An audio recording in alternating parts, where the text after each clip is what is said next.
Hello and welcome to patch 14.23 of League of Legends. My name is Chris, and join with me today is no one. It is just going to be soloing this and trying my best to speedrun this as fast as possible because this is a number of days late.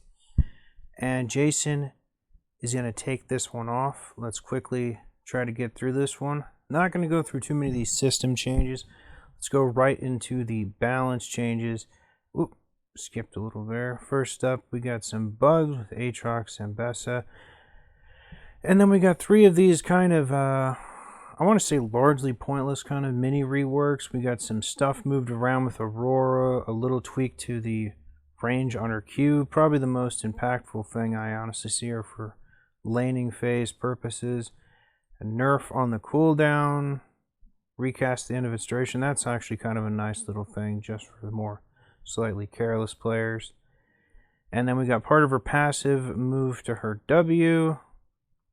We got a slightly larger hop on her E. I believe that's the hop. Oh no, that's actually the range on her E slow, my bad. And then we got a bit more of a duration on her ultimate. I think that's pretty warranted. All in all, these are pretty tame changes. They feel pretty net neutral to me. Don't really want to dwell on them too much. I feel like just having 50 extra range on her Q, to me, kind of stands out as the most important change on here, just for like kind of laning phase trading purposes. That's just me though. Next up, we got my boy Azir with a revert to the long-standing eventual 60% AP ratio that his soldiers have been for the longest in his lifetime. It's gone back and forth between a bunch of numbers. Now we're back up to 60 because suddenly now he's underpowered, right? Then we got a pretty damning nerf to Caitlyn's ultimate. It's crazy to think how for like 12, 13 years, this was 200% bonus AD for 13 years straight or so. Then they gave it like a crit scaling, too strong I guess, and now I guess it's way too strong all of a sudden. So now it's just 100 bonus AD. That's right, it's basically just as strong as like Riven's Q or W or E or something. Kind of crazy. I mean, there's a lot of champs that have ultimates that kind of scale with about 200 or so bonus AD. Definitely seems kind of unwarranted for its kind of... I don't think it's like a super impactful ultimate with how much counterplay it has. Definitely not for any Caitlyn nerfs. I think she's one of the more balanced champs in the game. Next up, we've got Jinx with a nerf to her W. This thing has always kind of been overstated, to be honest, but no one really cries about it because it's actually not that impactful either, and it's more about like the utility from the slow. With how fast she tends to like auto attack, just using her W in itself is like almost kind of a loss in DPS, funny enough, especially like past like the 25-minute mark. It sucks, but it's not really going to help her or hurt her that much. And then we got slightly more AD throughout the game to make up for it, I suppose. Not a big deal. Then on to Kha'Zix, we got 4 less armor. Not really the biggest deal for him to lose something like that. And then we got a larger slow from his evolved W where he sends out the 3 sets of spikes. I guess that's definitely going to help in the gank chase potential kind of scenario, counter jungling, all that jazz. Whether you go, once you get past like 30 or 40 or something, you don't really notice a slow that's even more powerful. So you go from like 60 to 75, you're going to have a real hard time even noticing something like that. It's my opinion anyway. Next up, we've got some rare changes to Kog'Maw. We got slightly more shred changed in the late game on his Q. His Q is a bit of an afterthought, to be perfectly honest. I wouldn't be surprised if he got a new Q someday. And then on his Void Ooze is losing some base damage. This was like his only effective, like kind of...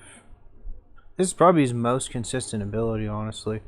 And less AP scaling on that. I mean, besides his W, I guess. Yeah, I'm not sure why they would nerf the Void Ooze. That seems pretty silly. It's like his only utility. Then we got Master Yi with a somewhat silly buff to his ultimate. I don't really think it matters that much, to be honest. This is his level 16 ultimate at like, 30 minutes into the game or something, if you can even play a game these days that lasts that long.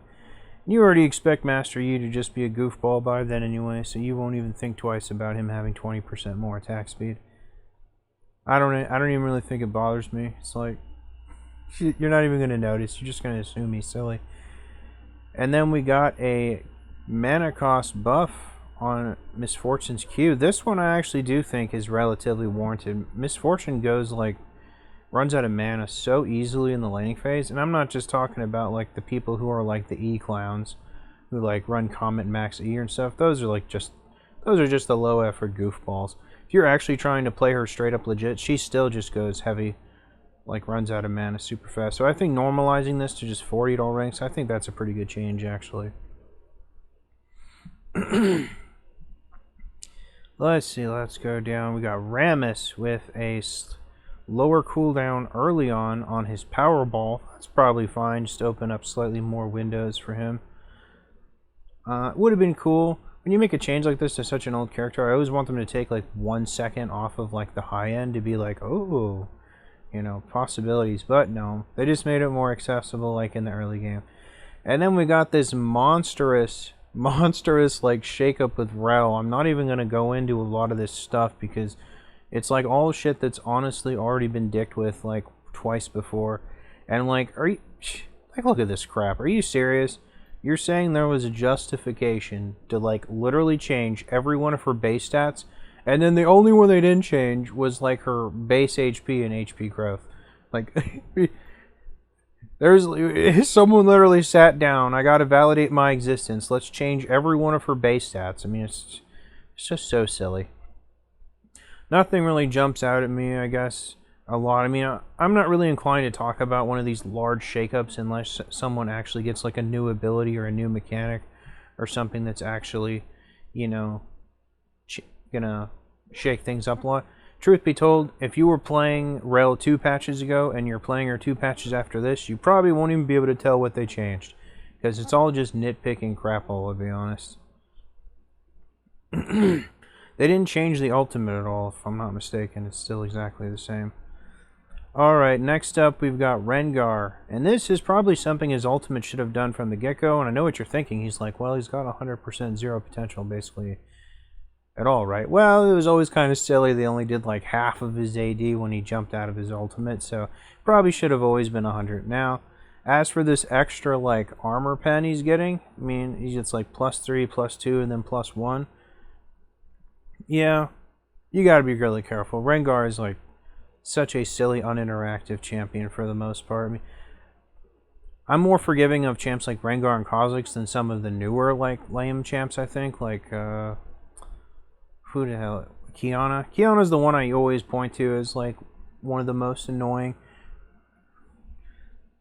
Rengar's, I feel like he's kind of grandfathered in, so we kind of tolerate it more. I don't really mind these too much. They don't go too crazy, and this is something he just always should have had, probably.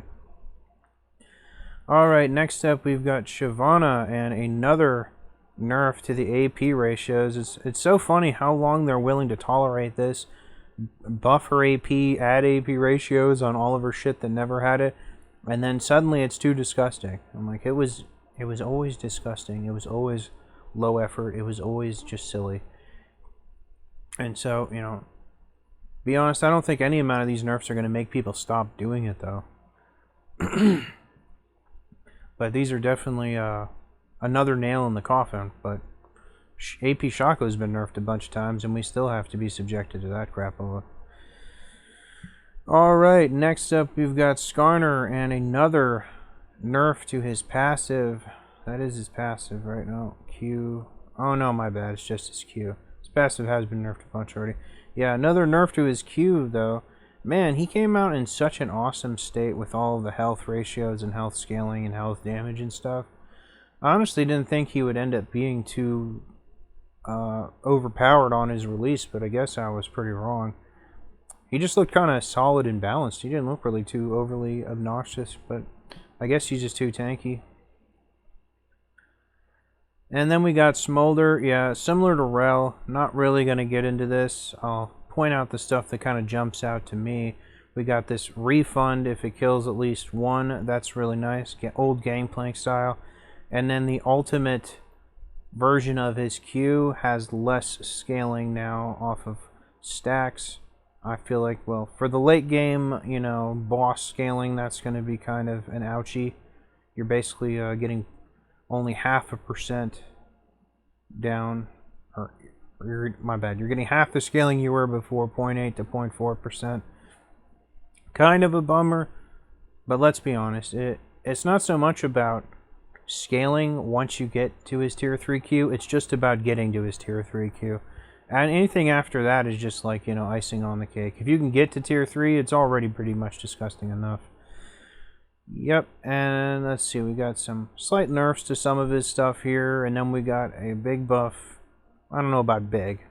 It's mostly a utility spell, but they did up the damage component of his little fly around quickly thing by a fair amount.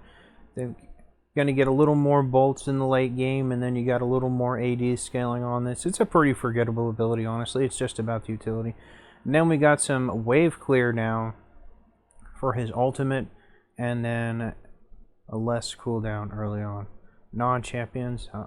Maybe I'm wrong. Maybe it always hit minions. Now it just does half damage against minions. I don't remember. People throw his ultimate out so willy-nilly all the time. It's like, I don't know. I don't even really take it too seriously anymore. Then we got less scaling on Tahm Kench passive. I believe this is what feeds into his on-hit magic damage he takes.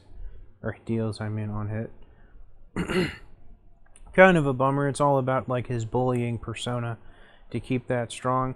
And then we got a nerf on the goofy AP ratio on his ultimate, the Devour. It used to be his W. Or, yeah, his W.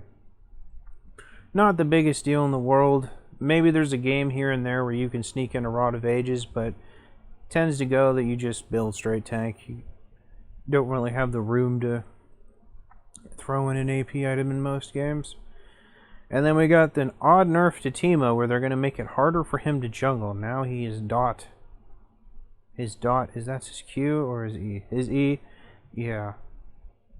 Now his dot and the on-hit magic damage are going to do a little bit less to monsters. Cry me a river for that one. Then we're going to go down to Zac. And we got less of health ratio. Health ratio reduces. Yeah, okay, yeah. So less health scaling on his Q. That's kind of a bummer. But as long as they don't touch his W, Unstable Matter, I think he's always going to be pretty strong. Because his W just gives him so much like consistent DPS and so much consistent sustain. It's between that and his ultimate, he just gets so many of those blobs to heal himself. It's crazy. So they could really just drive the damage numbers on his Q and his E into the ground, and he'd be pretty much just fine still. Yep, really doing a good job of speed running this. Now we got these items. We got the collector being $50 more expensive. The big thing here is Youmuu's is now going to be much worse for ranged users for some dumb reason. I don't know. I think it was kind of cute that they could slot this in here and there in some builds. We got half the passive movement speed for ranged users and only a 4-second range on the speed up for ranged users. My bad. Yeah, kind of a bummer. Feels pretty unnecessary. I don't really see it as that abusive as an item, to be honest. And it is one of those old but golds, you know, from like the early days of League. And then the item whose name is too silly to mention, that'll probably just be taken out of the game in a couple more patches because you never see it anyway. And the one time it was good, they took away what made it good, which was the scaling dot that it used to have when it first came out. So now we got an increase in the duration of the new attack speed buff that it gives from 4 to 6, and then a lower on the lockout cooldown on when it can trigger again from 30 to 40. And yeah, we're not going to talk about crazy flavor of the month ARAM. And that does it for patch 14.23. Trying to get this fast because I don't want to ignore any of the patches. But hope to see Jason in here next time. And that does it. Thank you guys for checking this out.